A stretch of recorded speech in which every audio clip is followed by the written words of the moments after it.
ਨਸ਼ੋ ਪ੍ਰਾਪਤ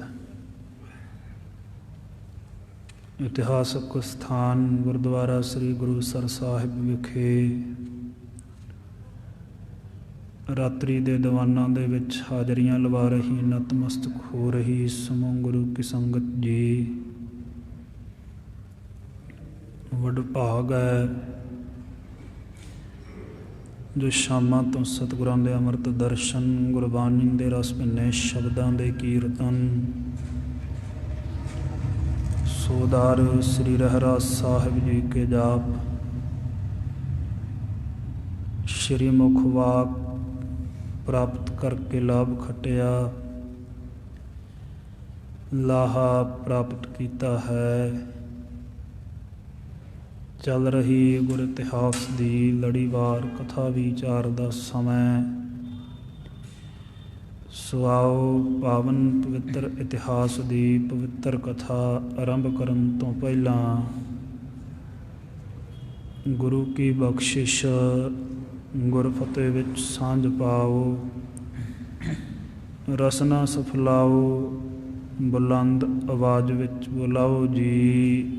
ਵਾਹਿਗੁਰੂ ਜੀ ਕਾ ਖਾਲਸਾ, ਵਾਹਿਗੁਰੂ ਜੀ ਕੀ ਫਤਿਹ।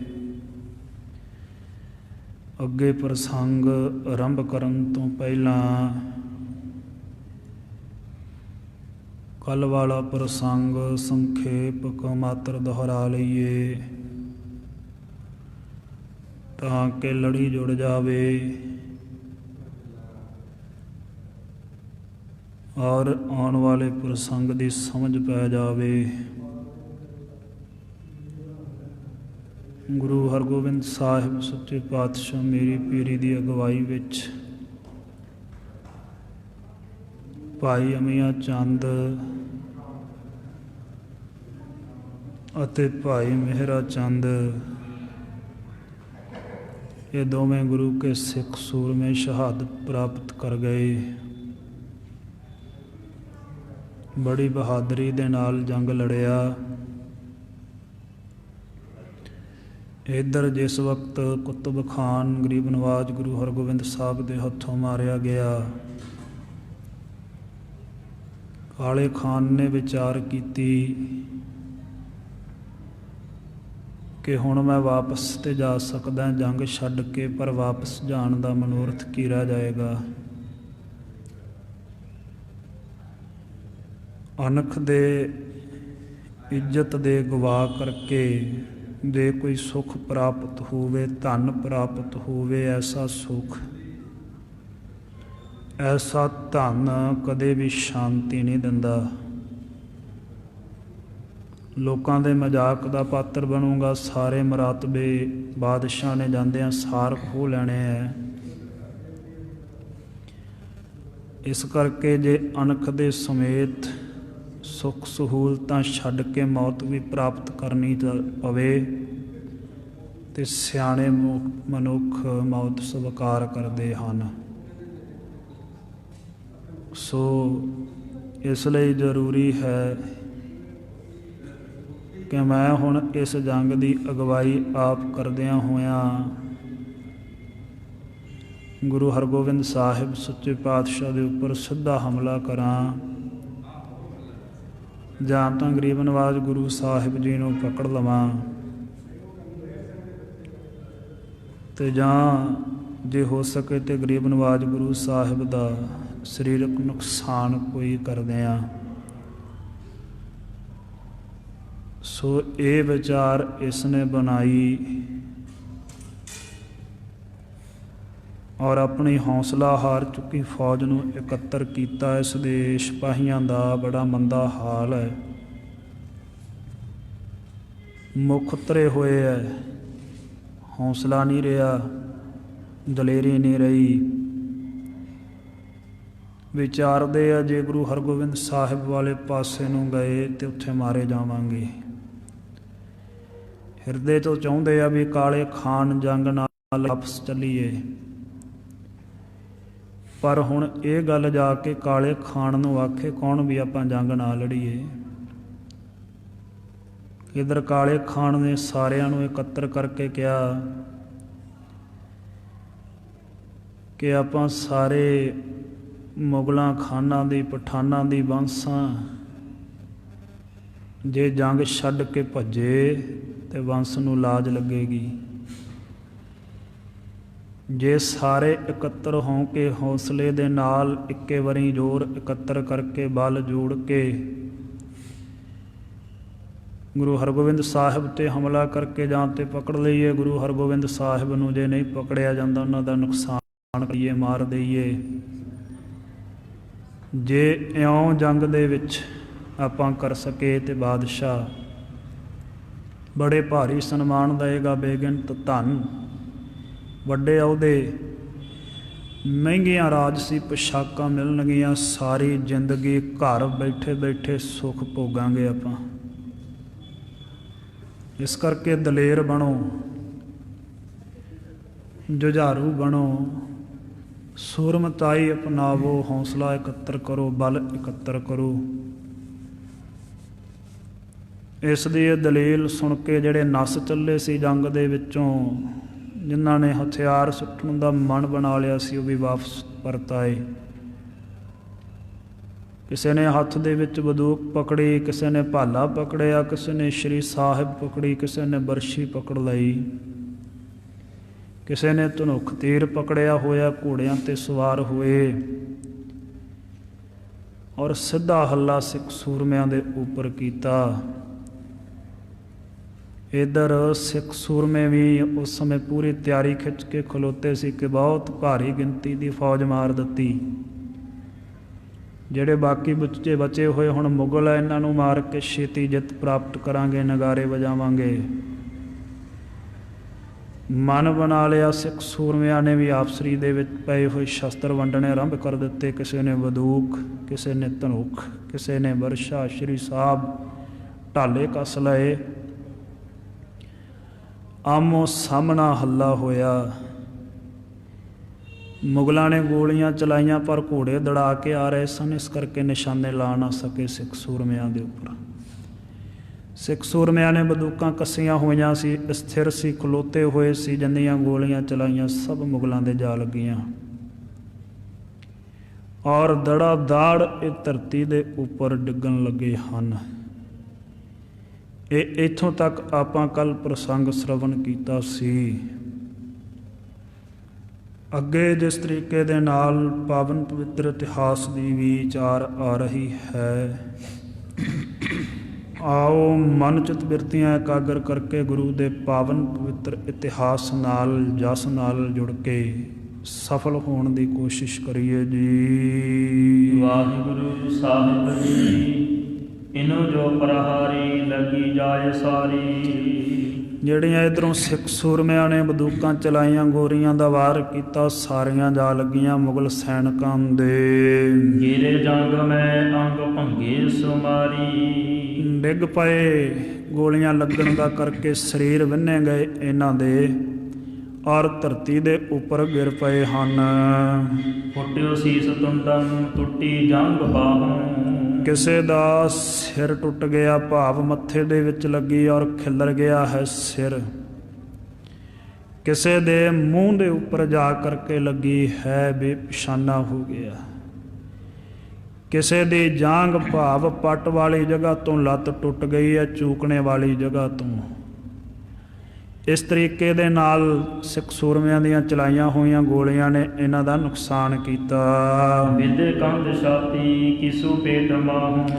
ਕਿਸੇ ਦੀ ਛਾਤੀ ਵਿੰਨੀ ਗਈ, ਕਿਸੇ ਦੇ ਮੋਢੇ ਵਿੱਚ ਦੀ ਗੋਲੀ ਨਿਕਲ ਗਈ ਔਰ ਕਿਸੇ ਦੇ ਪੇਟ ਦੇ ਵਿੱਚ ਜਾ ਲੱਗੀ ਹੈ ਸਿੱਖ ਸੂਰਮਿਆਂ ਦੀ ਚਲਾਈ ਹੋਈ ਗੋਲੀ। ਹਯੰ ਸੰਗ ਕੀਤੇ ਗਿਰੇ ਜੁੱਧ ਮਾਹੀ। ਕਿੰਨੇ ਕੁ ਘੋੜਿਆਂ ਦੇ ਸਮੇਤ ਹੀ ਇਸ ਰਣ ਭੂਮੀ ਦੇ ਵਿੱਚ ਤੁਰਕ ਸ਼ਸਤਰਾਂ ਦੀ ਮਾਰ ਖਾ ਕੇ ਡਿੱਗ ਪਏ, ਸਿੱਖ ਸੂਰਮਿਆਂ ਦੀ ਗੋਲੀ ਦਾ ਸ਼ਿਕਾਰ ਹੋ ਗਏ। ਮਰੇ ਤਾਤ ਕਾਲਮ ਉੱਠੇ ਫੇਰ ਨਾਹੀ। ਜਿਨ੍ਹਾਂ ਜਿਨ੍ਹਾਂ ਦੇ ਗੋਲੀਆਂ ਲੱਗੀਆਂ, ਸਿੱਖ ਸੂਰਮਿਆਂ ਨੇ ਜੋ ਨਿਸ਼ਾਨਾ ਸਿੰਨ ਕੇ ਚਲਾਈਆਂ ਸੀ, ਉਹ ਤੁਰਕ ਜਿਹੜੇ ਗੋਲੀਆਂ ਦੇ ਸ਼ਿਕਾਰ ਹੋਏ, ਫਿਰ ਉਹ ਉੱਠੇ ਨਹੀਂ, ਦੋਹਰੇ ਡਿੱਗਦਿਆਂ ਸਾਰ ਮਾਰੇ ਗਏ, ਸਰੀਰ ਵਿੱਚੋਂ ਪ੍ਰਾਣ ਸਵਾਸ ਨਿਕਲ ਗਏ। ਗੁਰੂ ਬਾਣ ਸੰਦਾ ਧਨ ਐ ਚ ਮਾਰੈ। ਇੱਧਰ ਗਰੀਬ ਨਵਾਜ ਗੁਰੂ ਹਰਗੋਬਿੰਦ ਸਾਹਿਬ ਮੀਰੀ ਪੀਰੀ ਦੇ ਮਾਲਕ, ਦਲ ਭੰਜਨ ਗੁਰ ਸੂਰਮਾ, ਸੱਚੇ ਪਾਤਸ਼ਾਹ ਨੇ ਆਪਣੇ ਸਖਤ ਭਾਰੇ ਧਨੁੱਖ ਦੇ ਵਿੱਚ ਤੀਰ ਰੱਖੇ ਤਿੱਖੇ ਤਿੱਖੇ, ਤੰਦੇ ਨੂੰ ਖਿੱਚ ਕੇ ਆਪਣੇ ਬਲ ਦੇ ਨਾਲ, ਓਜ ਦੇ ਨਾਲ ਤੀਰਾਂ ਦੀ ਮਾਰ ਇਹਨਾਂ ਮੁਗਲਾਂ ਦੇ ਉੱਪਰ ਵਰਸਾਈ। ਜਿਤੇ ਹੋਤੇ ਆਗੇ ਸੋ ਫਾਰੰ ਪਧਾਰੈ। ਜਿੰਨੇ ਗਰੀਬ ਨਵਾਜ ਗੁਰੂ ਹਰਗੋਬਿੰਦ ਸਾਹਿਬ ਜੀ ਦੇ ਚਲਾਏ ਤੀਰ ਦੇ ਅੱਗੇ ਆਉਂਦੇ ਆ ਤੁਰਕ, ਸਾਰਿਆਂ ਦਾ ਸਰੀਰ ਵਿੰਨ ਕੇ ਸਤਿਗੁਰਾਂ ਦਾ ਚਲਾਇਆ ਤੀਰ ਸੀਰਾਂ ਦੇ ਵਿੱਚ ਦੀ ਪਾਰ ਪੈ ਜਾਂਦਾ, ਅਗਲੇ ਬੰਨੇ ਨਿਕਲ ਜਾਂਦਾ। ਭਿੜਿਓ ਭੀੜ ਗਾਡੋ ਦੜਾ ਦਾੜ ਡਾਰੀ। ਇਸ ਤਰੀਕੇ ਦਾ ਬਹੁਤ ਭਾਰੀ ਭਿਆਨਕ ਬੜਾ ਸੰਘਣਾ ਜੰਗ ਮੱਚਿਆ ਔਰ ਦੜਾ ਦਾੜ ਦੀ ਆਵਾਜ਼ ਦੇ ਨਾਲ ਤੁਰਕਾਂ ਨੂੰ ਸਿੱਖਾਂ ਨੇ ਘੋੜਿਆਂ ਤੋਂ ਸਿੱਟ ਸਿੱਟ ਕੇ ਧਰਤੀ ਤੇ ਸਿੱਟ ਦਿੱਤਾ, ਮੁਰਦੇ ਬਣਾ ਕੇ। ਬਚੇ ਵੀਰ ਜੀਤੇ ਸੋ ਆਏ ਅਗਾਰੀ। ਜਿਹੜੇ ਬਾਕੀ ਬਚ ਗਏ ਸਨ ਸੂਰਮੇ ਪਿੱਛੇ ਓਟ ਵਿੱਚ ਸੀ, ਜਦੋਂ ਸਾਹਮਣੇ ਇਹ ਤੁਰਕ ਸੂਰਮੇ ਡਿੱਗੇ, ਜਿਹੜੇ ਪਿੱਛੇ ਸਨ ਓਲੇ ਦੇ ਵਿੱਚ ਫਿਰ ਉਹ ਅੱਗੇ ਆ ਗਏ। ਤੋ ਖਾਨ ਕਾਲਾ ਹੰਕਾਰੀ ਬਸਾਲਾ।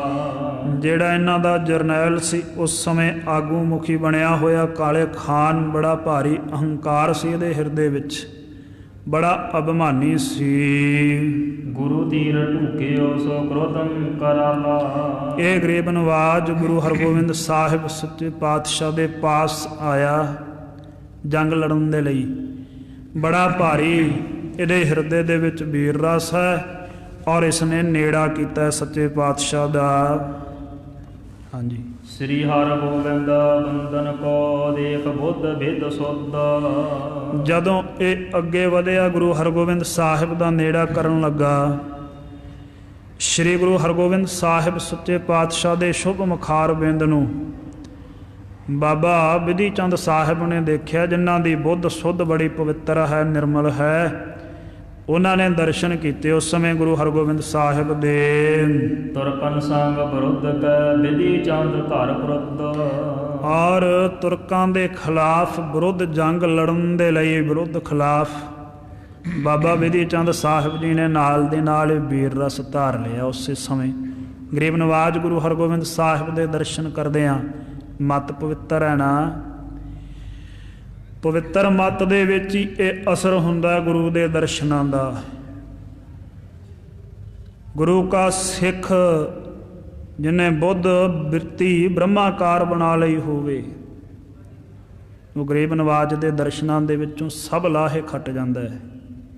ਦਰਸ਼ਨ ਕਰਕੇ ਮਨ ਸ਼ਾਂਤ ਕਰ ਲੈਂਦਾ ਹੈ, ਦਰਸ਼ਨ ਪ੍ਰਾਪਤ ਕਰਕੇ ਓਜ ਬਲਵਾਨ ਬਣ ਜਾਂਦਾ ਹੈ, ਬਲ ਲੈ ਲੈਂਦਾ ਹੈ ਗੁਰੂ ਦੇ ਪਾਸੋਂ। ਸਤਿਗੁਰੂ ਦੇ ਦਰਸ਼ਨਾਂ ਦੇ ਵਿੱਚੋਂ ਜਿੱਤ ਦੇ ਅਸ਼ੀਰਵਾਦ, ਮੁਕਤੀ ਦੀਆਂ ਦਾਤਾਂ, ਓਜ ਸ਼ਕਤੀਆਂ ਕਿਹੜੀ ਦਾਤ ਹੈ। ਪਰ ਜੇ ਸਿੱਖ ਦੇ ਬੁੱਧ ਪਵਿੱਤਰ ਹੋਵੇ, ਜੇ ਮਤ ਪਵਿੱਤਰ ਹੋਵੇ, ਜੇ ਸੋਚ ਨਿਰਮਲ ਹੋਵੇ, ਸਿੱਖ ਦੀ ਸਮਰਪਿਤ ਹੋਵੇ ਗੁਰੂ ਨੂੰ, ਗੁਰੂ ਮਤ ਧਾਰਨ ਵਾਲਾ ਹੋਵੇ, ਜੇ ਗੁਰੂ ਦੇ ਮਤ ਧਾਰ ਲਵੇ ਗੁਰਮਤਿ ਸਤ ਕਰ ਸਿੰਬਲ ਸਫਲ ਭਏ। ਗੁਰਮਤਿ ਸਤ ਕਰ ਬਾਂਸ ਮੈਂ ਸੁਗੰਧ ਹੈ। ਇਹ ਬਰਕਤ ਹੈ ਗੁਰੂ ਦੀ ਮਤ ਦੀ। ਬਾਬੇ ਵਿਧੀ ਚੰਦ ਸਾਹਿਬ ਦੀ ਮਤ ਪਵਿੱਤਰ ਹੈ, ਬਜ਼ੁਰਗ ਹੈ, ਦਾੜਾ ਚਿੱਟਾ ਬਿਲਕੁਲ, ਕੋਈ ਇੱਕ ਕਾਲਾ ਕੇਸ ਨਹੀਂ। ਗੁਰੂ ਅਰਜਨ ਦੇਵ ਸਾਹਿਬ ਜੀ ਦੀ ਸ਼ਰਨ ਆਏ ਸੀ, ਗੁਰਸਿੱਖੀ ਧਾਰਨ ਕੀਤੀ ਤੇ ਗੁਰੂ ਹਰਗੋਬਿੰਦ ਸਾਹਿਬ ਗਰੀਬ ਨਵਾਜ ਦੇ ਨਾਲ 4 ਜੰਗਾਂ ਲੜੀਆਂ। ਇਹ ਬਲ ਹੈ ਨਿਰਮਲ ਬੁੱਧੀ ਦੇ ਵਿੱਚੋਂ ਪ੍ਰਾਪਤ ਹੁੰਦਾ ਹੈ, ਉੱਚੀ ਸੋਚ ਦੇ ਵਿੱਚੋਂ ਪ੍ਰਾਪਤ ਹੁੰਦਾ। ਸਿੱਖਾਂ ਦਾ ਮਨ ਨੀਵਾ, ਮਤ ਉੱਚੀ। ਅਗਲਾ ਵਚਨ ਕੀ ਹੈ? ਮਤ ਪਤ ਦਾ ਰਾਖਾ ਆਪ ਵਾਹਿਗੁਰੂ। ਜਿਨ੍ਹਾਂ ਦੀ ਮਤ ਨਿਰਮਲ ਹੋ ਜਾਂਦੀ, ਉਹਨਾਂ ਦੀ ਪੱਟ ਇੱਜ਼ਤ ਦਾ ਰਾਖਾ ਆਪ ਹੁੰਦਾ ਵਾਹਿਗੁਰੂ। ਨਿਰੰਕਾਰ, ਨਿਰੰਕਾਰ ਸਰੂਪ ਗੁਰੂ। ਗੁਰੂ ਹਰਗੋਬਿੰਦ ਸਾਹਿਬ ਸੱਚੇ ਪਾਤਸ਼ਾਹ ਜੀ ਦਾ ਪਾਵਨ ਮੁਖਾਰ ਬਿੰਦ ਵੇਖਿਆ ਜੰਗ ਦੇ ਵਿੱਚ ਖਲੋਤਿਆਂ। ਹੁਣ ਚੜ੍ਹਾਈ ਕਰਨੀ ਹੈ, ਵੈਰੀ ਦਲ ਤੇ ਹਮਲਾ ਕਰਨਾ ਹੈ।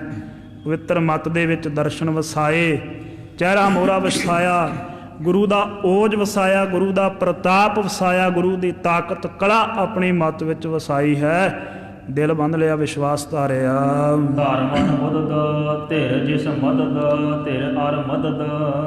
ਔਰ ਵਿਧੀ ਚੰਦ ਧਰ ਕ੍ਰੁੱਧਦ ਧਨ ਕਰ ਉਦਦ ਧਰ ਸਰ ਸੰਦਦ। ਉਸ ਸਮੇਂ ਬਾਬਾ ਵਿਧੀ ਚੰਦ ਸਾਹਿਬ ਨੇ ਧਰ ਕ੍ਰੁੱਧਦ ਵੀਰ ਰਸ ਧਾਰਨ ਕਰ ਲਿਆ। ਔਰ ਧਨ ਕਰ ਉਦਦ, ਧਨ ਭਾਵ ਧਨੁੱਖ ਨੂੰ ਸਾਹਮਣੇ ਤਾਣ ਲਿਆ ਹੈ, ਆਪਣੇ ਹੱਥ ਦੇ ਵਿੱਚ ਪਕੜ ਕੇ ਅਗਾਂਹ ਨੂੰ ਉਲਾਰ ਲਿਆ ਉਸ ਸਮੇਂ ਮੋਢੇ ਤੋਂ। ਔਰ ਧਨੁੱਖ ਦੇ ਵਿੱਚ ਤੀਰ ਰੱਖ ਕੇ ਸਿੰਨ ਲਿਆ ਹੈ, ਨਿਸ਼ਾਨਾ ਬਣਾ ਲਿਆ ਹੈ। ਧਾਰਮਨ ਬੁੱਧਦ ਧਿਰ ਜਿਸ ਮਦਦ ਧਿਰ ਅਰ ਮਦਦ। ਔਰ ਆਪਣੀ ਨਿਰਮਲ ਮਤ ਨੂੰ ਸਥਿਰ ਕੀਤਾ ਉਸ ਸਮੇਂ ਬੁੱਧੀ ਨੂੰ, ਜਿਸ ਦੇ ਹਿਰਦੇ ਦੇ ਵਿੱਚ ਧੀਰਜ ਹੈ, ਹੌਸਲਾ ਹੈ। ਐਸਾ ਬਾਬਾ ਵਿਧੀ ਚੰਦ ਸਾਹਿਬ, ਉਸਨੇ ਜਿਸ ਸਮੇਂ ਉਸ ਧੀਰਜ ਦੇ ਤਾਈਂ ਧਾਰ ਕਰਕੇ ਜਦੋਂ ਇਉਂ ਕੀਤਾ, ਆਪਣੇ ਓਜ ਨੂੰ ਸੰਭਾਲਿਆ, ਜਿਹੜਾ ਬਾਬਾ ਵਿਧੀ ਚੰਦ ਦਲਾਂ ਦੇ ਦਲ ਵਿਨਾਸ਼ ਕਰ ਸਕਦਾ, ਮੱਤ ਸਕਦਾ, ਨਿਬੇੜ ਸਕਦਾ ਹੈ। ਧਰਾ ਸੋ ਜੁਦਤ ਧਰਾ ਸੋ ਜੁਦਤ ਧਾਰ ਸੁਰ ਸੁਦਤ ਧਾਰ ਰਿਪ ਬੁਰਦਤ। ਔਰ ਉਸ ਸਮੇਂ ਯੁੱਧ ਕਰਨ ਦੇ ਲਈ ਤਿਆਰ ਬਰ ਤਿਆਰ ਹੋ ਗਿਆ ਹੈ, ਬਿਲਕੁਲ ਸੂਰਮਾ। ਔਰ ਆਪਣੀ ਜਿਹੜੀ ਪਾਸਾ ਹੈ ਆਪਣਾ ਸਿੱਖ ਸੂਰਮਿਆਂ ਵਾਲਾ, ਉਸ ਦੀ ਵੀ ਸੋਧਾ ਵੀ ਮੈਂ ਕਿਸ ਪਾਸੇ ਆ। ਔਰ ਜਿਹੜਾ ਮੁਗਲਾਂ ਵਾਲਾ ਪਾਸਾ, ਉਹਦੀ ਵੀ ਪੂਰੀ ਖਬਰ ਆ ਵੀ ਮੈਂ ਉਹ ਕਿਧਰਲੇ ਪਾਸਿਓਂ ਆ ਰਹੇ, ਕਿਹੜਾ ਕਿਹੜਾ ਵੈਰੀ ਨਜ਼ਦੀਕ ਹੈ। ਤਸ ਕਤ ਜੁਦਤ ਧਰ ਕਤ ਬੁੱਧਦ ਤਿਤ ਕਤ ਕੁਦਰਤ ਧਰਮਤ ਕਤ। ਔਰ ਧਸਕਤ ਜੋਧਦ, ਧਸਕਤ ਭਾਵ ਮਲਦਿਆਂ ਹੋਇਆਂ ਯੋਧਿਆਂ ਦੇ ਤਾਈਂ, ਧਰਕਤ ਬੋਧਦ ਆਪਣੇ ਗਿਆਨ ਦੇ ਤਾਈਂ, ਆਪਣੀ ਮੱਤ ਦੇ ਤਾਈਂ, ਸੂਝਵਾਨਤਾ ਦੇ ਤਾਈਂ ਸਥਿਰ ਰੱਖਿਆ। ਔਰ ਬੜੇ ਵੀਰ ਰਸ ਦੇ ਨਾਲ ਧਮਕਾਉਂਦਾ ਆ ਰਿਹਾ ਹੈ ਬਾਬਾ ਵਿਧੀ ਚੰਦ ਸਾਹਿਬ ਇਹਨਾਂ ਸਾਰੇ ਮੁਗਲਾਂ ਦੇ ਤਾਏ। ਚਾਚਰੀ ਸ਼ਬਦ ਤੁਫੰਗੈ ਉਤੰਗੈ ਉਠਾਈ ਚਲਾਈ। ਇਉਂ ਸਿੱਖ ਸੂਰਮਿਆਂ ਨੇ ਆਪਣੀਆਂ ਬੰਦੂਕਾਂ ਕੱਸ ਕਰਕੇ ਉਠਾ ਲਈਆਂ ਉਤਾਂਹ ਨੂੰ, ਔਰ ਚਲਾ ਦਿੱਤੀਆਂ ਹਨ ਇਹਨਾਂ ਵਾਲੇ ਪਾਸੇ ਦੇ ਤਾਈ ਕਰਕੇ। ਕਮਾਨੈ ਸੁਤਾਨੈ ਪ੍ਰਹਾਰੈ ਸੰਗਾਰੈ। ਕਿਸੇ ਨੇ ਆਪਣੇ ਕਮਾਨ ਨੂੰ ਤਾਣ ਲਿਆ ਬਾਬਾ ਵਿਧੀ ਚੰਦ ਜੀ ਦੇ ਨਿਆਈ, ਔਰ ਤਿੱਖੇ ਤੀਰਾਂ ਦੇ ਵਾਰ ਕਰ ਕਰਕੇ ਇਹਨਾਂ ਦਾ ਵਿਨਾਸ਼ ਕਰਨਾ ਆਰੰਭ ਕਰ ਦਿੱਤਾ। ਜੁਝਾਰੈ ਪ੍ਰਚਾਰੈ ਉਭਾਰੈ ਦੁਧਾਰੈ। ਸਿੱਖ ਸੂਰਮੇ ਯੋਧੇ ਆਪਸਰੀ ਦੇ ਵਿੱਚ ਇੱਕ ਦੂਜੇ ਦੇ ਤਾਈ ਪ੍ਰਚਾਰੈ ਪ੍ਰੇਰਦੇ ਹਨ, ਵੰਗਾਰਦੇ ਹਨ। ਔਰ ਦੋ ਧਾਰੇ ਜਿਹੜੇ ਖੰਡੇ ਹੱਥ ਦੇ ਵਿੱਚ ਪਕੜੇ ਹੋਏ ਆ, ਮਿਆਨ ਵਿੱਚੋਂ ਖਿੱਚ ਕਰਕੇ ਤਾਂ ਨੂੰ ਉਭਾਰ ਲੈਂਦੇ ਆ। ਪ੍ਰਚੰਡੇ ਉਮੰਡੇ ਘਮੰਡੇ ਸੁਖੰਡੇ। ਪ੍ਰਚੰਡ ਤਿੱਖੇ ਕੀਤੇ ਹੋਏ ਜਿਹੜੇ ਖੰਡੇ ਆ, ਘਮੰਡ ਹੰਕਾਰੀਆਂ ਨੇ ਆਪਣੇ ਹੱਥ ਦੇ ਵਿੱਚ ਜਿਹੜੇ ਮੁਗਲਾਂ ਨੇ ਧਾਰਨ ਕੀਤੇ ਹੋਏ ਸੀ, ਸੋ ਖੰਡੇ ਸ਼ਸਤਰ ਜਿਨ੍ਹਾਂ ਨੇ ਪਕੜੇ ਹੋਏ ਸੀ, ਉਹਨਾਂ ਹੰਕਾਰੀਆਂ ਨੂੰ ਖੰਡ ਖੰਡ ਕਰਕੇ ਰੱਖ ਦਿੱਤਾ ਹੈ। ਪ੍ਰਚੰਡ ਗੁਰੂ ਕੇ ਨਪੁੰਨ ਯੋਧਿਆਂ ਨੇ ਬੜੇ ਚਾਅ ਦੇ ਨਾਲ ਇਹਨਾਂ ਦੇ ਉੱਪਰ ਵਾਰ ਕੀਤਾ। ਬਹਾਨੇ ਪ੍ਰਹਾਨੇ ਭਿਆਨੇ ਪਲਾਨੇ। ਬਹੁਤ ਭਾਰੀ ਵਾਰ ਕੀਤੇ। ਜਦੋਂ ਸ਼ਸਤਰਾਂ ਦੇ ਇਹਨਾਂ ਦੇ ਉੱਪਰ ਹਮਲਾ ਕੀਤਾ, ਉਸੇ ਸਮੇਂ ਭੈ ਦੇ ਸਮੇਤ ਹੋ ਗਏ ਸਾਰੇ ਮੁਗਲ, ਔਰ ਕਈ ਜੰਗ ਛੱਡ ਕੇ ਨਸ ਗਏ। ਸਬਾਸ ਛੰਦ ਚੜਤ ਖਤੰਗ ਹੈ ਭਟ ਤਨ ਭੰਗ ਹੈ। ਇਉਂ ਇਸ ਤਰੀਕੇ ਦੇ ਨਾਲ ਚੱਲ ਰਹੇ ਹਨ ਰਣ ਭੂਮੀ ਦੇ ਵਿੱਚ ਤੀਰ, ਔਰ ਸੂਰਮਿਆਂ ਦੇ ਅੰਗਾਂ ਦੇ ਤਾਈਂ ਵਿਨਾਸ਼ ਕਰ ਰਹੇ ਹਨ ਜੀ। ਵਰਨ ਸੁਰੰਗ ਹੈ ਗਿਰਤ ਤੁਰੰਗ ਹੈ। ਜਿਹੜੇ ਸੂਰਮਿਆਂ ਦੇ ਸਰੀਰ ਨੂੰ ਲੱਗਦੇ ਆ, ਖੂਨ ਨੁੱਚੜ ਕੇ ਉਹਨਾਂ ਦੇ ਕੱਪੜੇ ਲਾਲ ਰੰਗ ਦੇ ਹੋ ਜਾਂਦੇ ਆ, ਔਰ ਧਰਤੀ ਦੇ ਉੱਪਰ ਡਿੱਗ ਪੈਂਦੇ ਆ, ਮਰ ਜਾਂਦੇ ਆ। ਰਹਿਤ ਕਿਰਪਾਨ ਹੈ ਖਿੱਚ ਕਰ ਮਿਆਨ ਹੈ। ਔਰ ਫੜ ਕਰਕੇ ਕਿਰਪਾਨਾਂ ਸੂਰਮੇ ਮਿਆਨਾਂ ਦੇ ਵਿੱਚੋਂ ਖਿੱਚ ਲੈਂਦੇ ਹਨ, ਔਰ ਆਪਣੇ ਹੱਥਾਂ ਦੇ ਵਿੱਚ ਧਾਰਨ ਕਰ ਲੈਂਦੇ ਆ ਜੀ। ਬਲ ਕਰ ਬਾਹਤ ਰਣ ਫਿਰ ਗਾਹਤ। ਰਣ ਦੇ ਵਿੱਚ ਗਾਉਂਦਿਆਂ ਹੋਇਆਂ ਮੁਸਲਮਾਨਾਂ ਨੂੰ ਫਿਰ ਰਹੇ ਹਨ ਪਛਾਣ ਕਰਦੇ ਹੋਏ, ਔਰ ਬਲ ਦੇ ਨਾਲ ਸ਼੍ਰੀ ਸਾਹਿਬਾਂ ਨੂੰ ਝਟਕ ਰਹੇ ਆ ਮੁਸਲਮਾਨਾਂ ਦੇ ਉੱਪਰ, ਤੁਰਕਾਂ ਦੇ ਉੱਪਰ, ਇਹਨਾਂ ਦਾ ਵਿਨਾਸ਼ ਕਰਨ ਦੇ ਲਈ। ਹੱਥ ਹੱਥ ਰੋਗਨ ਹੱਥ ਹੱਥ ਰੋਗਨ ਮਾਰ ਜੁਗ ਓਰਨ। ਹੱਥ ਹੱਥ ਗੋਰਨ ਮਾਰ ਮਾਰ ਕੇ ਸਿੱਟ ਦਿੱਤਾ ਇਹਨਾਂ ਭਾਰੀ ਸੂਰਮਿਆਂ ਦੇ ਤਾਈਂ, ਔਰ ਦੋਵੇਂ ਪਾਸਿਆਂ ਦੇ ਉੱਪਰ ਹੀ ਫੌਜਾਂ ਦੇ ਐਸੀ ਮਾਰ ਮੱਚੀ। ਮਰ ਜੁਗ ਔਰਨ ਜੇ ਤੁਰਕਾਂ ਨੂੰ ਮਾਰਿਆ ਸਿੱਖ ਸੂਰਮਿਆਂ ਨੇ, ਤੇ ਕੁਝ ਤੁਰਕਾਂ ਨੇ ਵੀ ਸਿੱਖ ਸੂਰਮਿਆਂ ਦੇ ਤਾਈਂ ਸ਼ਹੀਦ ਕੀਤਾ। ਧਰ ਪਰ ਡਾਰਤ ਫਿਰ ਮਾਰਤ, ਇਉਂ ਇੱਕ ਦੂਜੇ ਦੇ ਤਾਈਂ ਮਾਰ ਮਾਰ ਕੇ ਧਰਤੀ ਦੇ ਉੱਪਰ ਸਿੱਟੇ ਆ ਰਹੇ ਹਨ। ਫਿਰ ਮਾਰਤ ਮਾਰ ਮਾਰ ਕੇ ਦੋਹਰੇ ਫਿਰ ਦੂਸਰੇ ਸੂਰਮੇ ਨੂੰ ਮਾਰਨ ਦੇ ਲਈ ਦੌੜ ਪੈਂਦੇ ਆ ਜੀ। ਸਤਿਗੁਰ ਹਿਰਤ ਹੈ ਨਿਜ ਪ੍ਰੇਰਤ, ਗਰੀਬ ਨਵਾਜ ਗੁਰੂ ਹਰਗੋਬਿੰਦ ਸਾਹਿਬ ਨੇ ਵੇਖਿਆ ਐਸਾ ਭਿਅੰਕਰ ਯੁੱਧ, ਐਸਾ ਜੰਗ ਮੱਚਿਆ, ਵੇਖ ਕਰਕੇ ਆਪਣੇ ਘੋੜੇ ਦੇ ਤਾਈਂ ਪ੍ਰੇਰਿਆ ਤੋਰਿਆ। ਕਰ ਖਤ ਚਾਪ ਹੈ ਕਰ ਬਲ ਆਪ ਹੈ, ਔਰ ਆਪਣੇ ਸਰੀਰ ਦਾ ਬਲ ਕਰਕੇ ਗਰੀਬ ਨਵਾਜ ਸੱਚੇ ਪਾਤਸ਼ਾਹ ਨੇ ਆਪਣੇ ਭਾਰੀ ਧਨੁਖ ਨੂੰ ਖਿੱਚ ਕੇ ਤੀਰਾਂ ਦੀ ਵਰਸ਼ਾ ਕੀਤੀ। ਤੁਰਕਨ ਬੇਰਤ ਗਿਰ ਗਿਰ ਟੇਰਤ, ਗਰੀਬ ਨਵਾਜ ਦੇ ਲੱਗੇ ਤੁਰਕਾਂ ਦਾ ਕਰਕੇ ਤੀਰਾਂ ਦਾ ਕਰਕੇ ਨਿਬੜਦੇ ਜਾ ਰਹੇ ਆ ਤੁਰਕ। ਗਰੀਬ ਨਵਾਜ ਮਾਰ ਮਾਰ ਕੇ ਸੁੱਟੀ ਆ ਰਹੇ ਤੀਰਾਂ ਦੇ ਨਾਲ, ਜਿਹੜੇ ਡਿੱਗਦੇ ਆ ਧਰਤੀ ਦੇ ਉੱਪਰ ਮਾਰ ਖਾ ਕੇ ਇਉਂ ਬੋਲਦੇ ਆ। ਪਰਤ ਕਰਾਹਤ ਜਲ ਕਹ ਚਾਹਤ, ਉਹ ਪਏ ਹੋਏ ਕਰਾਉਂਦੇ ਆ, ਭਾਵ ਪੀੜਾ ਦੇ ਨਾਲ ਬੋਲ ਨਿਕਲਦੇ ਉਹਨਾਂ ਦੀ ਜ਼ੁਬਾਨ ਤੋਂ। ਔਰ ਕਈ ਬੋਲ ਕਰਕੇ ਪਾਣੀ ਦੀ ਮੰਗ ਕਰਦੇ ਆ ਵੀ ਕੋਈ ਸਾਨੂੰ ਪਾਣੀ ਪਿਆ ਦੇਵੇ। ਨਭ ਮਹਿ ਹੂਰਨ ਪਿਖ ਬਰ ਸੂਰਨ, ਨਭ ਅਸਮਾਨ ਦੇ ਵਿੱਚ ਹੂਰਾਂ ਜਿਹੜੀਆਂ ਦੇਵ ਵਧੂ ਐ, ਉਹ ਪੂਰੇ ਸੂਰਮਿਆਂ ਨੂੰ ਵੇਖ ਵੇਖ ਕਰਕੇ ਜਿਹੜੇ ਜੰਗ ਵਿੱਚ ਸ਼ਹਾਦਤ ਨੂੰ ਪ੍ਰਾਪਤ ਹੁੰਦੇ ਹਨ। ਜਖ ਜਿਨ ਚੰਚਲ ਨਚਤ ਤਰੰਗਨ, ਔਰ ਜਿਨ੍ਹਾਂ ਦੇ ਚੰਚ ਭਾਵ ਜਿਹੜੇ ਨੇਤਰ ਹੈ ਚਖ, ਉਹ ਬੜੇ ਚੰਚਲ ਹਨ, ਸੁੰਦਰ ਹਨ। ਔਰ ਸੂਰਮਿਆਂ ਨੂੰ ਰੁਝਾਉਣ ਦੇ ਲਈ ਉਹ ਨਾਚ ਵਿਖਾਉਂਦੀਆਂ ਹਨ ਆਪਣਾ। ਸ਼ੁਭਤ ਸੁਅੰਜਨ ਕਰ ਮਨੋਰੰਜਨ, ਆਪਣੇ ਅੰਗਾਂ ਦੇ ਨਾਲ ਸੂਰਮਿਆਂ ਦਾ ਮਨੋਰੰਜਨ ਕਰਦੀਆਂ, ਸੂਰਮਿਆਂ ਦੇ ਹਿਰਦਿਆਂ ਵਿੱਚ ਕਸ਼ਿਸ਼ ਪੈਦਾ ਕਰਨ ਦੀ ਕੋਸ਼ਿਸ਼ ਕਰਦੀਆਂ। ਸ਼ਿੰਗਾਰ ਰਸ ਹੈ ਕਵਿਤਾ ਦਾ, ਨੌ ਰਸਾਂ ਦੇ ਵਿੱਚ ਕਵਿਤਾ ਲਿਖੀ ਜਾਂਦੀ ਹੈ। ਸੋ ਜਿੱਥੇ ਹੂਰਾਂ ਦੀ ਗੱਲ ਆਏਗੀ, ਹੂਰਾਂ ਦੀ ਗੱਲ ਸ਼ਿੰਗਾਰ ਰਸ ਦੇ ਰਾਹੀਂ ਹੁੰਦੀ ਹੈ। ਸੁੰਦਰਤਾ ਦੀ ਗੱਲ ਹਮੇਸ਼ਾ ਸ਼ਿੰਗਾਰ ਰਸ ਦੇ ਨਾਲ ਹੁੰਦੀ ਹੈ। ਗਰੀਬ ਨਵਾਜ ਗੁਰੂ ਗ੍ਰੰਥ ਸਾਹਿਬ ਜੀ ਦੀ ਬਾਣੀ ਵਿੱਚ ਵੀ ਦਰਜ ਹੈ, ਲੰਮੜਾ ਨੱਕ ਜਿਸ ਸੁੰਦਰ ਵਾਲਾ, ਲੰਮਾ ਨੱਕ ਹੈ, ਨੈਣ ਨਕਸ਼ ਸੁੰਦਰ ਹੈ, ਕਾਲੇ ਕੇਸ ਹਨ। ਸੋ ਇਸ ਕਰਕੇ ਇਹ ਸ਼ਿੰਗਾਰ ਰਸ ਦੀ ਗੱਲ ਹੈ, ਸ਼ਿੰਗਾਰ ਸੁੰਦਰ ਰਸ ਦੀ ਗੱਲ ਹੈ। ਔਰ ਸੁੰਦਰ ਰਸ ਸ਼ਿੰਗਾਰ ਰਸ ਤੋਂ ਬਿਨਾਂ ਅਧੂਰਾ ਹੁੰਦਾ ਹੈ। ਜੇ ਕਿਸੇ ਦੀ ਸੁੰਦਰਤਾ ਦੀ ਫੋਟੋ ਖਿੱਚਣੀ ਹੈ ਤੇ ਉਹ ਸ਼ਿੰਗਾਰ ਰਸ ਦੇ ਨਾਲ ਹੀ ਖਿੱਚੀ ਜਾ ਸਕਦੀ ਹੈ। ਸੋ ਇੱਥੇ ਕੋਈ ਦੁਬਿਧਾ ਨਹੀਂ, ਇਹ ਕੇਵਲ ਸ਼ਿੰਗਾਰ ਰਸ ਨੂੰ ਮੁੱਖ ਰੱਖ ਕੇ ਇਸ ਕਾਵਿ ਨੂੰ ਵਾਚਣਾ ਚਾਹੀਦਾ ਜੀ। ਨਚਤ ਸੋ ਖੰਜਨ ਕਰ ਜਨ ਕੰਜਨ, ਕਹਿੰਦੇ ਜਿਵੇਂ ਖੰਜਨ ਮਮੋਲਾ ਪੰਛੀ ਨੱਚਦਾ, ਐਸੀ ਫੁਰਤੀ ਦੇ ਨਾਲ ਨੱਚ ਕੇ ਦਿਖਾਉਂਦੀਆਂ ਹਨ। ਔਰ ਕਰ ਜਨ ਕੰਜਨ, ਜਿਹੜੇ ਸੂਰਮੇ ਹਨ ਬਹਾਦਰ, ਉਹਨਾਂ ਨੂੰ ਆਪਣੇ ਵੱਸ ਵਿੱਚ ਕਰ ਲੈਂਦੇ ਆ ਜੀ। ਭਟ ਬਰ ਟੋਲਤ ਚਰਬਤ ਮੋਲਤ, ਆਪਣੇ ਮੁਖ ਦੇ ਵਿੱਚ ਪਾਣ ਨੂੰ ਚਬਦਿਆਂ ਹੋਇਆਂ ਸ੍ਰੇਸ਼ਟ ਸੂਰਮਿਆਂ ਦੀ ਭਾਲ ਦੇ ਵਿੱਚ ਹੈ ਰਣ ਭੂਮੀ ਦੇ ਵਿੱਚ।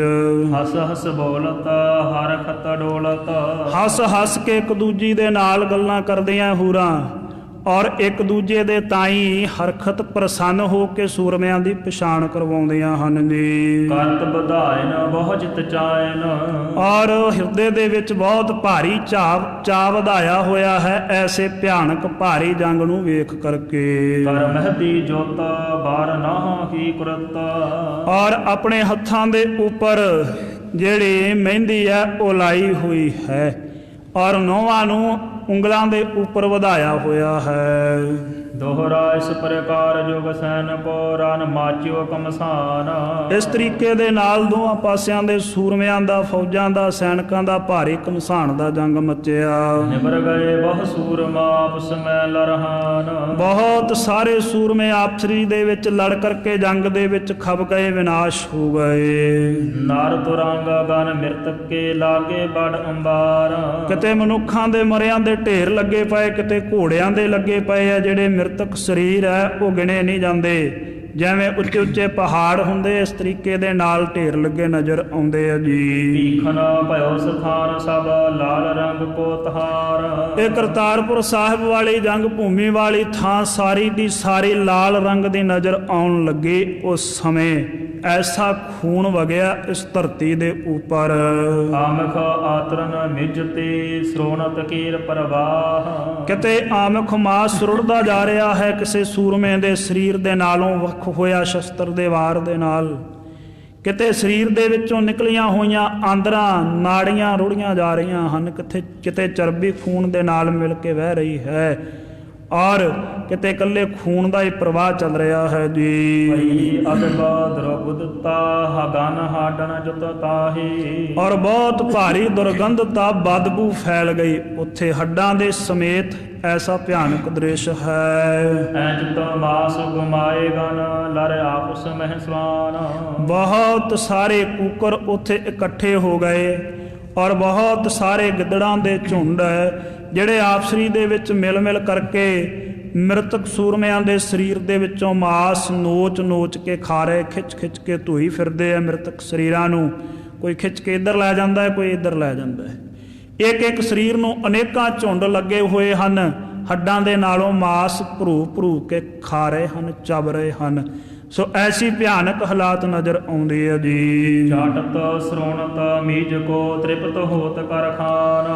ਔਰ ਕੋਈ ਪਸ਼ੂ ਮਾਸਾਹਾਰੀ ਉੱਥੇ ਪਈ ਹੋਈ ਚਰਬੀ ਦੇ ਤਾਈ ਚੱਟ ਰਿਹਾ ਹੈ, ਕੋਈ ਸਰੋਣ ਡੁੱਲੇ ਹੋਏ ਖੂਨ ਦੇ ਤਾਈ ਚੱਟ ਕਰਕੇ ਪੀ ਕਰਕੇ ਤ੍ਰਿਪਤ ਹੋ ਰਿਹਾ ਹੈ। ਕੰਕ ਬੰਕ ਬੋਲ ਤੋੜਤ ਕਾਕ ਖਾਹੇ ਬਹੁਟਰ।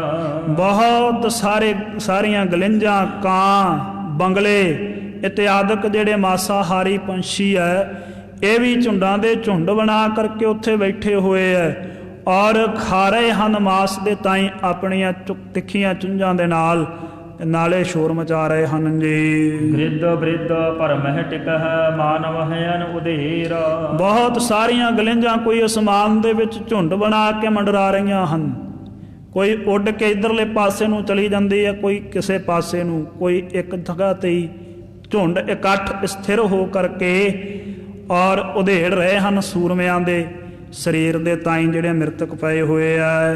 ਕਹੋ ਕਹਾ ਲਗ ਜੰਗ ਕੋ ਲੜਤ ਬਾਹਨੀ ਦੋਏ। ਕਹਿੰਦੇ ਕਿੱਥੋਂ ਤੱਕ ਮੈਂ ਇਸ ਜੰਗ ਦਾ ਵਖਿਆਨ ਕਰਾਂ ਜਿਸ ਤਰੀਕੇ ਦੇ ਨਾਲ ਇਹ ਦੋਵਾਂ ਪਾਸਿਆਂ ਦੀ ਫੌਜ ਕਰਤਾਰਪੁਰ ਸਾਹਿਬ ਦੀ ਧਰਤੀ ਤੇ ਜੰਗ ਲੜੀ। ਮ੍ਰਿਤਕ ਭਏ ਕੁਛ ਬਚ ਰਹੇ ਨਾਚ ਨਰ ਗਿਣਤੀ ਕੋ ਜੋਏ। ਕੁਛ ਕੁ ਮ੍ਰਿਤਕ ਪਏ ਐ ਧਰਤੀ ਦੇ ਉੱਪਰ ਮਰੇ ਹੋਏ, ਕੁਝ ਕੁ ਮਨੁੱਖ ਜਿਹੜੇ ਹਨ ਉਹ ਥੋੜੀ ਜਿਹੀ ਗਿਣਤੀ ਦੇ ਬਚੇ ਜਿਹੜੇ ਤੁਰਕਾਂ ਦੀ ਫੌਜ ਲੱਖ ਦੇ ਤਕਰੀਬਨ ਇਕੱਠੀ ਹੋ ਕਰਕੇ ਆਈ ਸੀ। ਕਾਲੇ ਖਾਰ ਗੁਰੂ ਕੋ ਭਇਓ ਸਮੁਖ ਜਿਮ ਜੁੱਧ। ਇਧਰ ਜਿਸ ਤਰੀਕੇ ਦੇ ਨਾਲ ਕਾਲੇ ਖਾਨ ਅਤੇ ਸ੍ਰੀ ਗੁਰੂ ਹਰਗੋਬਿੰਦ ਸਾਹਿਬ ਸੱਚੇ ਪਾਤਸ਼ਾਹ ਦਾ ਆਮੋ ਸਾਹਮਣੇ ਜੰਗ ਹੋਇਆ। ਸੁਨਹੁ ਸੰਤ ਮਨ ਦਾ ਸਭ ਕਰ ਕੈ ਸੁਧ ਸੋ ਬੁੱਧ। ਕਹਿੰਦੇ ਕਵੀ ਰਾਜ ਕਵੀ ਭਾਈ ਸੰਤੋਖ ਸਿੰਘ ਜੀ, ਹੇ ਸੰਤੋ ਉਸ ਮਨ ਦੇ ਤਾਈਂ ਸੁਣੋ, ਆਪਣੇ ਮਨ ਨੂੰ ਸਾਵਧਾਨ ਕਰਕੇ ਤੇ ਆਪਣੀ ਬੁੱਧੀ ਨੂੰ ਇਕਾਗਰ ਕਰਕੇ ਪਵਿੱਤਰ ਕਰਕੇ ਗਰੀਬ ਨਵਾਜ ਸੱਚੇ ਪਾਤਸ਼ਾਹ ਦੇ ਜੰਗ ਦੇ ਪ੍ਰਸੰਗ ਨੂੰ ਸ਼ਰਵਣ ਕਰਨ ਦਾ ਲਾਭ ਉਠਾਓ। ਦੋਹਰਾ ਲੱਗੀ ਸੈਨ ਸੋ ਸੈਨ ਤਬ ਹਥਿਆਰ ਨ ਕਹੁ ਮਾਰ। ਇਉਂ ਇਸ ਤਰੀਕੇ ਦੇ ਨਾਲ ਦੋਵਾਂ ਪਾਸਿਆਂ ਤੋਂ ਫੌਜ ਆਪਸਰੀ ਦੇ ਉੱਪਰ ਤਿੱਖੇ ਸ਼ਸਤਰਾਂ ਦੇ ਮਾਰ ਮਚਾਉਣ ਲੱਗ ਪਈ। ਕਾਲੇ ਖਾਨ ਸਨਮੁਖ ਗਇਓ ਜਹ ਸਤਿਗੁਰੂ ਨਿਹਾਰ। ਇੱਧਰ ਕਾਲੇ ਖਾਨ ਨੇ ਵੇਖਿਆ ਹੈ ਸ੍ਰੀ ਗੁਰੂ ਹਰਗੋਬਿੰਦ ਸਾਹਿਬ ਨੂੰ ਜੰਗ ਦੇ ਵਿੱਚ। ਜਿੱਥੇ ਇਸ ਨੂੰ ਗੁਰੂ ਸਾਹਿਬ ਜੰਗ ਵਿੱਚ ਨਜ਼ਰ ਆਏ, ਇਹ ਗਰੀਬ ਨਵਾਜ ਦੇ ਸਾਹਮਣੇ ਜਾ ਖਲੋਤਾ। ਜੋ ਪਈ ਚੰਚਲ ਕਰਤ ਤੋ ਰੰਗ ਨਚਾਇਓ। ਆਪਣੇ ਚੰਚਲ ਬੜੀ ਮਹਿੰਗੇ ਮੁੱਲ ਦੇ ਘੋੜੇ ਨੂੰ ਫੁਰਤੀ ਨਾਲ ਨਚਾਇਆ ਇਸਨੇ ਉਸ ਸਮੇਂ। ਸ੍ਰੀ ਹਰਗੋਬਿੰਦ ਸਨਮੁਖ ਆਇਓ।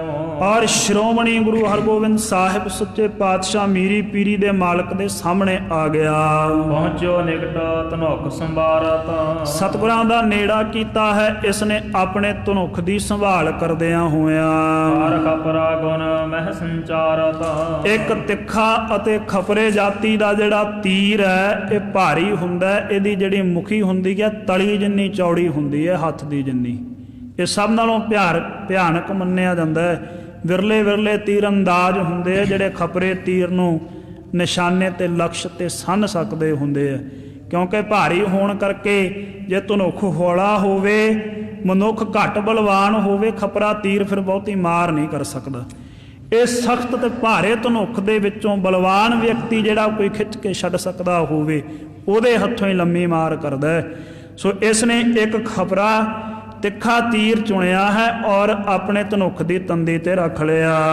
ਗੁਰਨ ਵੰਗਾਰਤ ਬਾਕੀ ਉਚਾਰੇ। ਸਤਿਗੁਰੂ ਗੁਰੂ ਹਰਗੋਬਿੰਦ ਸਾਹਿਬ ਜੀ ਨੂੰ ਵੰਗਾਰਦਿਆਂ ਹੋਇਆਂ ਲਲਕਾਰਦਿਆਂ ਹੋਇਆਂ ਇਸ ਨੇ ਗੱਲਾਂ ਆਖੀਆਂ। ਉਸ ਸਮੇਂ ਪ੍ਰਥਮ ਤਮਹੁ ਬਹੁ ਖਾਨ ਸੰਗਾਰੇ। ਕਹਿਣ ਲੱਗਾ ਗੁਰੂ ਹਰਗੋਬਿੰਦ ਸਾਹਿਬ ਜੀ ਦੇ ਤਾਈ ਤੁਸੀਂ ਪਹਿਲਾਂ ਹੀ ਬਹੁਤ ਸਾਰੇ ਮੁਗਲਾਂ ਦਾ ਵਿਨਾਸ਼ ਕਰ ਚੁੱਕੇ ਹੋ, ਬੜੇ ਖਾਨਾਂ ਨੂੰ ਮਾਰ ਦਿੱਤਾ ਹੈ। ਜੇ ਤੀਰਨ ਕੋ ਅਦਕ ਚਲਾਵਤ। ਜਿਹੜੇ ਧਨੁੱਖ ਵਿਦਿਆ ਚਲਾਉਣ ਦੇ ਵਿੱਚ ਬੜੇ ਨਿਪੁੰਨ ਸੀ, ਬਹੁਤ ਭਾਰੀ ਧਨੁੱਖ ਵਿਦਿਆ ਦੇ ਵਿੱਚ ਮਾਹਿਰ ਸੀ। ਸਭ ਮਹਿ ਬਾਡਾ ਬਲਵਾਨ ਕਹਾਵਤ। ਉਹਨਾਂ ਸਾਰਿਆਂ ਦੇ ਵਿੱਚੋਂ ਆਪ ਜੀ ਤੁਸੀਂ ਸਾਰਿਆਂ ਦੇ ਨਾਲੋਂ ਬਲਵਾਨ ਕਹਾਉਂਦੇ ਹੋ, ਬੜੇ ਕਹਾਉਂਦੇ ਹੋ, ਯੋਧੇ ਕਹਾਉਂਦੇ ਹੋ। ਅਬ ਮੈਂ ਚੱਲ ਆਇਓ ਤੁਮ ਓਰਾ। ਹੁਣ ਮੈਂ ਚੱਲ ਕਰਕੇ ਆਇਆ ਹਾਂ ਤੁਹਾਡੇ ਸਾਹਮਣੇ, ਤੁਹਾਡੇ ਵਾਲੇ ਪਾਸੇ ਨੂੰ। ਕਾਲੇ ਖਾਨ ਨਾਮ ਲਖ ਮੋਰਾ। ਅਤੇ ਮੇਰਾ ਜਿਹੜਾ ਨਾਮ ਹੈ ਉਹ ਕਾਲੇ ਖਾਨ ਲਖ ਸਮਝ ਲਵੋ ਆਪਣੇ ਹਿਰਦੇ ਵਿੱਚ। ਤੁਮਕੋ ਪਕੜਨ ਸ਼ਾਹ ਪਠਾਇਓ। ਤੁਹਾਨੂੰ ਪਕੜਨ ਦੇ ਲਈ, ਬੰਦੀ ਬਣਾਉਣ ਦੇ ਲਈ ਭੇਜਿਆ ਹੈ ਮੇਰੇ ਤਾਈ ਬਾਦਸ਼ਾਹ ਸ਼ਾਹਜਹਾਨ ਨੇ। ਬਹੁ ਲਸ਼ਕਰ ਲਈ ਚੜ ਮੈਂ ਆਇਓ। ਬਹੁਤ ਭਾਰੀ ਫੌਜ ਲੈ ਕਰਕੇ ਮੈਂ ਤੁਹਾਡੇ ਉੱਤੇ ਚੜ੍ਹਾਈ ਕਰਕੇ ਆਇਆ ਹਾਂ। ਸਭ ਕੋ ਪਲਟਾ ਰਨ ਲੈ ਹੋ। ਜਾਂ ਤਾਂ ਮੈਂ ਉਹਨਾਂ ਸਾਰਿਆਂ ਦਾ ਬਦਲਾ ਲਊਂਗਾ ਅੱਜ ਰਣ ਭੂਮੀ ਦੇ ਵਿੱਚ ਤੁਹਾਡੇ ਪਾਸੋਂ, ਨਾਹੀਂ ਤਾਂ ਪ੍ਰਾਣ ਆਪਣੀ ਦਇਓ। ਜੇ ਮੈਂ ਬਦਲਾ ਨਾ ਲੈ ਸਕਿਆ ਉਹਨਾਂ ਦਾ, ਫਿਰ ਮੈਂ ਆਪਣੇ ਪ੍ਰਾਣ ਦਿਆਂਗਾ, ਮੈਂ ਆਪਣੀ ਜਾਨ ਵਾਰ ਦਿਆਂਗਾ। ਸਾਵਧਾਨ ਹੋਏ ਸਹ ਮਮ ਮਨ। ਇਸ ਕਰਕੇ ਹੁਣ ਤੁਸੀਂ ਸਾਵਧਾਨ ਹੋਵੋ, ਸੁਚੇਤ ਹੋਵੋ ਤੇ ਮੇਰੇ ਤਿੱਖੇ ਤੀਰਾਂ ਦੀ ਜਿਹੜੀ ਮਾਰ ਹੈ ਉਹ ਆਪਣੇ ਉੱਪਰ ਸਹਾਰੋ ਹੁਣ। ਅਤੋ ਮਹਾ ਤੀਖਨ ਹਿਤਹਾਨਾ। ਮੈਂ ਤੁਹਾਡੇ ਵਿਨਾਸ਼ ਦੇ ਵਾਸਤੇ ਇੱਕ ਬਹੁਤ ਭਾਰੀ ਤਿੱਖਾ ਤੀਰ ਚਲਾ ਰਿਹਾ ਹਾਂ ਤੁਹਾਡੇ ਉੱਪਰ। ਸ੍ਰੀ ਹਰਿਗੋਬਿੰਦ ਸੁਣ ਮੁਸਕਾਏ। ਗਰੀਬ ਨਵਾਜ ਗੁਰੂ ਹਰਗੋਬਿੰਦ ਸਾਹਿਬ ਜੀ ਨੇ ਜਦੋਂ ਇਸ ਦੀਆਂ ਗੱਲਾਂ ਸੁਣੀਆਂ, ਸੁਣ ਕੇ ਗਰੀਬ ਨਵਾਜ ਮੁਸਕਰਾਏ, ਥੋੜਾ ਜਿਹਾ ਹੱਸੇ ਆਪਣੇ ਪਾਵਨ ਮੁਖਾਰ ਬਿੰਦ ਤੋਂ। ਜਿਸ ਮਗ ਪੂਰਬ ਤੁਰਕ ਪਠਾਏ। ਗਰੀਬ ਨਵਾਜ ਨੇ ਬਚਨ ਕੀਤਾ, ਕਹਿੰਦੇ ਜਿਹੜੇ ਰਾਹ ਤੇ ਪਹਿਲਾਂ ਅਸੀਂ ਤੁਰਕਾਂ ਨੂੰ ਭੇਜਿਆ ਹੈ, ਜਿਹੜੇ ਬਹੁਤ ਸਾਰੇ ਤੇਰੇ ਤੋਂ ਪਹਿਲਾਂ ਸਾਡੇ ਨਾਲ ਜੰਗ ਲੜਨ ਆਏ ਸੀ, ਸੋ ਅਬ ਬੰਦ ਨਹੀਂ ਕੁਛ ਪਇਓ। ਗਰੀਬ ਨਵਾਜ ਕਹਿਣ ਲੱਗੇ ਕਾਲੇ ਖਾਨ ਉਹ ਰਾਹ ਅਜੇ ਕੁਛ ਬੰਦ ਨਹੀਂ ਹੋ ਗਿਆ, ਉਹ ਰਾਹ ਅਜੇ ਵੀ ਖੁੱਲ੍ਹਾ ਹੈ। ਜਿਹੜੇ ਮੌਤ ਦੇ ਰਸਤੇ ਪਹਿਲੋਂ ਭੇਜਿਆ ਸੀ ਵੱਡੇ ਵੱਡੇ ਜਰਨੈਲਾਂ ਨੂੰ, ਉਸੇ ਮੌਤ ਦੇ ਰਸਤੇ ਤੈਨੂੰ ਵੀ ਤੋਰਾਂਗੇ। ਸਭਨ ਆਏ ਭਟ ਰਨ ਕਰ ਲਿਓ। ਸਾਰੇ ਵੱਡੇ ਵੱਡੇ ਤੁਰਕ ਸੂਰਮਿਆਂ ਨੇ ਆ ਕਰਕੇ ਸਾਡੇ ਨਾਲ ਜੰਗ ਲੜ ਲਿਆ। ਸਾਹੋ ਬਾਹਨੀ ਸਾਰੀ। ਮੈਨੂੰ ਲੱਗਦਾ ਇਸ ਹਿਸਾਬ ਦੇ ਨਾਲ ਤਾਂ ਬਾਦਸ਼ਾਹ ਸ਼ਾਹਜਹਾਨ ਆਪਦੀ ਸਾਰੀ ਦੀ ਸਾਰੀ ਫੌਜ ਹੀ ਵਿਨਾਸ਼ ਕਰਵਾਵੇਗਾ। ਜਿਸ ਤਰੀਕੇ ਨਾਲ ਆਪਣੇ ਜਰਨੈਲਾਂ ਨੂੰ ਫੌਜ ਦੇ ਦੇ ਕੇ ਭੇਜਦਾ ਹੈ ਨਾ, ਬਾਦਸ਼ਾਹ ਸ਼ਾਹਜਹਾਨ ਦੇ ਪਾਸ ਜੰਗ ਲੜਨ ਦੇ ਵਾਸਤੇ ਫੌਜ ਨਹੀਂ ਬਾਕੀ ਰਹਿ ਜਾਣੀ। ਤੇ ਹੋਏ ਹਾਂ ਜਸ ਵਿਦਿਆ ਤੀਰਨ ਕੀ ਪਾਈ। ਜਿਸ ਤਰੀਕੇ ਦੀ ਤੂੰ ਧਨੁੱਖ ਵਿਦਿਆ ਪ੍ਰਾਪਤ ਕੀਤੀ ਹੈ, ਤੀਰ ਚਲਾਉਣ ਦੇ ਵਿੱਚ ਨਿਪੁੰਨ ਹੈ, ਜਾਣਦਾ ਹੈ ਧਨੁੱਖ ਵਿਦਿਆ ਦੇ ਤਾਏ। ਆਪ ਕਰੋ ਦੇਹੋ ਦਿਖਰਾਈ। ਉਸ ਧਨੁੱਖ ਵਿਦਿਆ ਨੂੰ, ਸ਼ਸਤਰ ਵਿਦਿਆ ਨੂੰ ਪ੍ਰਗਟ ਕਰਕੇ ਸਾਡੇ ਤਾਈ ਸਾਡੇ ਸਾਹਮਣੇ ਤੀਰ ਚਲਾ ਕੇ ਦਿਖਾ ਦੇ। ਪੂਰਬ ਸਹਿਵਾਰ ਸਰ ਤੋਰਾ। ਪਹਿਲਾਂ ਅਸੀਂ ਤੇਰੇ ਤਿੱਖੇ ਤੀਰ ਦਾ ਵਾਰ ਆਪਣੇ ਉੱਪਰ ਸਹਾਰਾਂਗੇ, ਸਹਿਨ ਕਰਾਂਗੇ। ਵਿਸ਼ੇ ਕਰਹੁ ਬਲੋਕਨ ਮੇਰਾ। ਪਹਿਲਾਂ ਤੂੰ ਵਾਰ ਕਰ, ਅਸੀਂ ਸਹਾਰਦੇ ਆਂ, ਫਿਰ ਬਾਅਦ ਦੇ ਵਿੱਚ ਸਾਡੀ ਵਾਰੀ ਅਸੀਂ ਵਾਰ ਕਰਾਂਗੇ, ਤੇ ਤੂੰ ਸਾਡੇ ਵਾਰ ਦਾ ਜਵਾਬ ਦੇ ਕੇ ਦਿਖਾਵੀਂ, ਸਹਾਰ ਕੇ ਵਿਖਾਵੀਂ, ਸਾਡੇ ਤੀਰ ਦੇ ਤਾਈਂ ਸਹਿ ਲਵੀਂ। ਇਮ ਸੁਣਤੇ ਸਰੋਤ ਲਓ ਧਨ ਤਾਨਾ। ਇਸ ਤਰੀਕੇ ਨਾਲ ਸੁਣਦਿਆਂ ਸਾਰ ਕਾਲੇ ਖਾਨ ਨੇ, ਸਰੁੱਤ ਨਾਮ ਹੈ ਕੰਨ ਦਾ, ਆਪਣੇ ਧਨੁੱਖ ਦੀ ਤੰਦੀ ਨੂੰ ਖਿੱਚਿਆ ਔਰ ਹੱਥ ਦੀਆਂ ਉਂਗਲਾਂ ਇਹਦੀਆਂ ਕੰਨ ਤੱਕ ਜਾ ਪੜੀਆਂ, ਕੰਨ ਨਾਲ ਲੱਗ ਗਈਆਂ। ਬਲ ਤੇ ਆਗਿਓ ਤੀਖਨ ਬਾਨਾ। ਔਰ ਬੜੇ ਜ਼ੋਰ ਦੇ ਨਾਲ ਖਿੱਚ ਕਰਕੇ ਆਪਣੇ ਧਨੁੱਖ ਦੇ ਵਿੱਚੋਂ ਇਹ ਤਿੱਖਾ ਖਪਰਾ ਤੀਰ ਇਹਨੇ ਗੁਰੂ ਹਰਗੋਬਿੰਦ ਸਾਹਿਬ ਜੀ ਦਾ ਨਿਸ਼ਾਨਾ ਬਣਾ ਕੇ ਚਲਾਇਆ, ਛੱਡ ਦਿੱਤਾ ਜੀ। ਸੁਰਤ ਬੋਲਿਓ ਕਾਲੇ ਖਾਨਾ। ਤੀਰ ਦੇ ਤਾਈਂ ਛੱਡਦਿਆਂ ਸਾਰ ਕਾਲੇ ਖਾਨ ਨੇ ਬਚਨ ਕੀਤੇ। ਇਹੋ ਪਤਾ ਜਿਮ ਵਿਦਿਆ ਦਾਨਾ। ਕਹਿਣ ਲੱਗਾ ਲੈ ਲਵੋ ਮੇਰੀ ਵਿਦਿਆ ਦਾ ਪਤਾ, ਜਿਸ ਤਰੀਕੇ ਦਾ ਤੀਰ ਮੈਂ ਚਲਾਉਣ ਜਾਣਦਾ ਨਾ, ਇਹ ਆਉਂਦਾ ਹੋਇਆ ਤੀਰ ਤੁਹਾਨੂੰ ਦੱਸ ਦੇਗਾ ਵੀ ਮੈਂ ਕੈਸਾ ਤੀਰ ਅੰਦਾਜ਼ ਹਾਂ। ਮਾਰਾ ਹੀ ਜਾਨੋ ਧਰ ਗਿਰਿਓ। ਕਹਿੰਦੇ ਸਮਝ ਲਓ ਇਹ ਤੀਰ ਤੁਹਾਡੇ ਸਰੀਰ ਦੇ ਵਿੱਚ ਦੀ ਲੰਘੇਗਾ, ਤੁਹਾਨੂੰ ਮਾਰ ਕੇ ਧਰਤੀ ਤੇ ਸਿੱਟ ਦੇਵੇਗਾ। ਆਵਤ ਸਾਰਾ ਸਤਿਗੁਰੂ ਨਿਹਾਰਿਓ। ਇਧਰ ਗਰੀਬ ਨਵਾਜ ਮੀਰੀ ਪੀਰੀ ਦੇ ਮਾਲਕ ਨੇ ਇਸ ਆਉਂਦੇ ਹੋਏ ਤੀਰ ਨੂੰ ਤੱਕਿਆ ਹੈ ਆਪਣੇ ਪਾਵਨ ਨੇਤਰਾਂ ਨਾਲ। ਮਸਤਕ ਸੁਵਤ ਸੋ ਗਇਓ ਅਗਾਰੀ। ਗਰੀਬ ਨਵਾਜ ਸੱਚੇ ਪਾਤਸ਼ਾਹ ਨੇ ਆਪਣੇ ਬਚਾਅ ਦਾ ਹੀਲਾ ਕੀਤਾ ਔਰ ਇਹ ਜਿਹੜਾ ਤੀਰ ਸੀ ਸੱਚੇ ਪਾਤਸ਼ਾਹ ਜੀ ਦੇ ਮਸਤਿਸ਼ਕ ਨੂੰ ਭਾਵ ਮੱਥੇ ਨੂੰ ਛੂੰਹਦਿਆਂ ਹੋਇਆਂ ਲੱਗ ਨਾ ਸਕਿਆ, ਬਿਲਕੁਲ ਮੱਥੇ ਦੇ ਨਾਲ ਖਹਿੰਦਿਆਂ ਹੋਇਆਂ ਅੱਗੇ ਨੂੰ ਲੰਘ ਗਿਆ ਹੈ। ਹਰ ਖਪਰਾ ਕੁਛ ਮਾਸ ਉਤਾਰੇ। ਇਹ ਬਹੁਤ ਭਾਰੀ ਤੇ ਤਿੱਖਾ ਤੀਰ ਸੀ, ਇਸ ਕਰਕੇ ਜਦੋਂ ਖਹਿ ਕਰਕੇ ਲੰਘਿਆ ਨਾ ਗਰੀਬ ਨਵਾਜ ਦੇ ਪਾਵਨ ਮੱਥੇ ਦੇ ਵਿੱਚੋਂ ਕੁਝ ਕੁ ਮਾਸ ਇਸ ਨੇ ਲਾ ਦਿੱਤਾ। ਬੂੰਦ ਰਕਤ ਕੀ ਨਿਕਸੀ ਲਾਲ। ਉਸ ਸਮੇਂ ਸੱਚੇ ਪਾਤਸ਼ਾਹ ਮਹਾਰਾਜ ਜੀ ਦੇ ਪਾਵਨ ਮਸਤਿਸ਼ਕ ਦੇ ਵਿੱਚੋਂ ਚੌੜੇ ਮੱਥੇ ਦੇ ਵਿੱਚੋਂ ਕੁਛ ਕੁ ਲਾਲ ਰੰਗ ਦੀਆਂ ਖੂਨ ਦੀਆਂ ਬੂੰਦਾਂ ਡਿੱਗੀਆਂ ਹਨ ਜੀ। ਮਨਹੁ ਤਿਲਕ ਜੈ ਕੋ ਲਗ ਭਾਲ। ਕਵੀ ਰਾਜ ਕਵੀ ਭਾਈ ਸੰਤੋਖ ਸਿੰਘ ਜੀ ਕਹਿੰਦੇ ਮੰਨ ਲਓ ਜਿਵੇਂ ਜਿੱਤ ਨੇ ਆਪਣੀ ਹੋਂਦ ਜਨਾਈ ਹੋਵੇ ਔਰ ਰਣ ਭੂਮੀ ਦੇ ਵਿੱਚ ਸ਼ਸਤਰ ਦੇ ਨਾਲ ਗਰੀਬ ਨਵਾਜ ਦੇ ਪਾਵਨ ਮੱਥੇ ਦੇ ਵਿੱਚ ਜਿੱਤ ਦਾ ਟਿੱਕਾ ਲੱਗਿਆ ਹੋਵੇ, ਜਿਵੇਂ ਤਿਲਕ ਕੱਢਿਆ ਹੋਵੇ ਜਿੱਤ ਨੇ ਆਪ ਆ ਕਰਕੇ ਜਿੱਤ ਦਾ, ਇਸ ਤਰੀਕੇ ਦੇ ਨਾਲ ਗਰੀਬ ਨਵਾਜ ਦੇ ਮਸਤਿਸ਼ਕ ਤੇ ਉਹ ਜਿਹੜਾ ਖੂਨ ਵਹਿ ਰਿਹਾ ਹੈ ਲੱਗਿਆ ਹੋਇਆ ਸ਼ੋਭਾ ਪਾਉਂਦਾ ਹੈ ਜੀ। ਜੈ ਕ੍ਰੋਧਤ ਲਾਭ ਧੂਣ ਚਾਉਣਾ। ਗਰੀਬ ਨਵਾਜ ਸੱਚੇ ਪਾਤਸ਼ਾਹ ਦੇ ਮਸਤਿਸ਼ਕ ਨੂੰ ਪਾਵਨ ਮੱਥੇ ਨੂੰ ਜਦੋਂ ਛੂਹ ਕੇ ਖਹਿ ਕੇ ਤੀਰ ਨੰਗਿਆ, ਗਰੀਬ ਨਵਾਜ ਸੱਚੇ ਪਾਤਸ਼ਾਹ ਦੇ ਹਿਰਦੇ ਵਿੱਚ ਜਿਹੜਾ ਵੀਰ ਰਸ ਸੀ ਨਾ ਉਹ ਦੂਣਾ ਚੌਣਾ ਹੋ ਆਇਆ ਉਸ ਸਮੇਂ। ਕਰਿਓ ਨਿਕਾਸਨ ਸਾਰ ਖਰ ਤੂਨਾ। ਗਰੀਬ ਨਵਾਜ ਸੱਚੇ ਪਾਤਸ਼ਾਹ ਨੇ ਆਪਣੇ ਭੱਥੇ ਦੇ ਵਿੱਚੋਂ ਇੱਕ ਤਿੱਖਾ ਤੀਰ ਕੱਢਿਆ ਹੈ ਪੂਰਨ ਪੂਰ ਕਾਨ ਲਗ ਮਾਰਾ। ਔਰ ਛੇਤੀ ਦੇ ਨਾਲ ਧਨੁੱਖ ਦੀ ਤੰਦੀ ਤੇ ਰੱਖ ਕੇ ਧਨੁੱਖ ਨੂੰ ਖਿੱਚਿਆ ਔਰ ਕੰਨ ਤੱਕ ਖਿੱਚ ਕਰਕੇ ਛੱਡਿਆ ਹੈ, ਤੰਦੀ ਦੇ ਤਾਈ ਤੀਰ ਨਿਕਲਿਆ ਹੈ ਵਿੱਚੋਂ ਜੀ। ਇੱਕ ਸਰੂਪ ਕੋ ਡਰ ਬਹੁਤ ਹਾਰਾ। ਉਸ ਸਮੇਂ ਐਸੇ ਗਰੀਬ ਨਵਾਜ ਗੁਰੂ ਹਰਗੋਬਿੰਦ ਸਾਹਿਬ ਜੀ ਦੇ ਵੀਰ ਰਸੀ ਸਰੂਪ ਨੂੰ ਵੇਖ ਕਰਕੇ ਕਾਲੇ ਖਾਨ ਨੇ ਆਪਣੇ ਹਿਰਦੇ ਦੇ ਵਿੱਚ ਬੜਾ ਭਾਰੀ ਡਰ ਪ੍ਰਾਪਤ ਕੀਤਾ, ਡਰ ਦੇ ਨਾਲ ਇਹ ਕੰਬ ਗਿਆ ਹੈ। ਸੋ ਇਉਂ ਗਰੀਬ ਨਵਾਜ ਸੱਚੇ ਪਾਤਸ਼ਾਹ ਔਰ ਕਾਲੇ ਖਾਨ ਦਾ ਯੁੱਧ ਹੋ ਰਿਹਾ ਹੈ। ਇੱਥੇ ਸਮਾਂ ਸਮਾਪਤ ਹੈ, ਸਮਾਪਤੀ ਹੈ। ਜਿਵੇਂ ਇਹ ਜੰਗ ਸੰਪੂਰਨ ਹੋਏਗਾ ਗਰੀਬ ਨਵਾਜ ਇਸ ਤੁਰਕ ਨੂੰ ਮੌਤ ਦੇ ਘਾਟ ਉਤਾਰਨਗੇ। ਕੱਲ੍ਹ ਦੇ ਪ੍ਰਸੰਗ ਦੇ ਵਿੱਚ ਸ਼ਰਵਣ ਕਰਾਂਗੇ। ਹੋਈਆਂ ਭੁੱਲਾਂ ਦੇ ਖਿਮਾ ਬਖਸ਼ਣੀ, ਅੱਗੇ ਤੋਂ ਸ੍ਰੇਸ਼ਟਮਤ ਬਖਸ਼ਿਸ਼ ਕਰਕੇ ਨਿਹਾਲ ਕਰਨਾ ਜੀ। ਤੂਰਨ ਪੂਰ ਕਾਨ ਲਗ ਮਾਰਾ। ਪਿਖ ਸਰੂਪ ਕੋ ਡਰ ਬਹੁ ਦਾ ਧਾਰਾ। ਵਾਹਿਗੁਰੂ ਜੀ ਕਾ ਖਾਲਸਾ ਵਾਹਿਗੁਰੂ।